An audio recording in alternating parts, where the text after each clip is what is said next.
Sebuah unggahan video yang dibagikan oleh akun TikTok @audrey_irham menjadi viral di TikTok.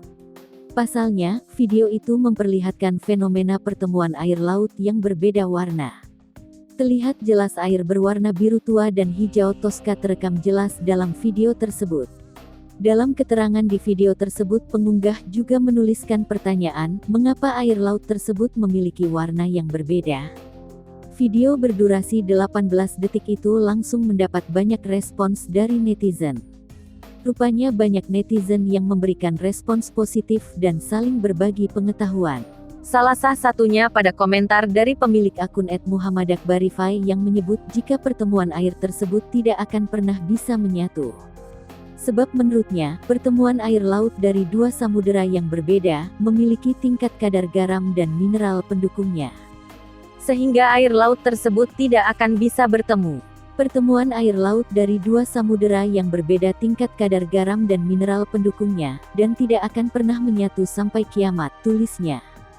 Ada pula yang menjelaskan jika fenomena tersebut sudah tertulis dalam kitab suci Al-Quran.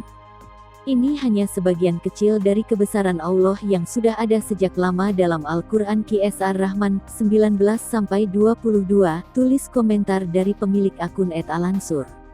Pengunggah video tersebut diketahui bernama Audrey Irham. Saat dikonfirmasi oleh tribuntandahubungvideo.com pada Senin, tanggal 10 Januari tahun 2022. Irham membenarkan videonya tersebut. Ia juga membenarkan jika fenomena perbedaan warna air laut di videonya disebabkan oleh kadar garam yang berbeda dan merupakan kuasa Sang Pencipta. Irham menerangkan jika lokasi tersebut bukan di Laut Indonesia, melainkan di wilayah Kuantan, Malaysia. Untuk lokasinya bukan di Indonesia ya, melainkan di Kuantan, Malaysia, terangnya. Pria yang berprofesi sebagai pelaut itu menjelaskan, jika fenomena tersebut sering ia dan teman-temannya jumpai di lautan lepas. Kalau para pelaut sering lihat fenomena seperti itu, jelasnya.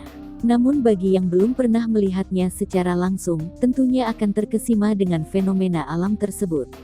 Tapi kalau orang biasa pasti nganggapnya hal yang luar biasa, ungkap Irham.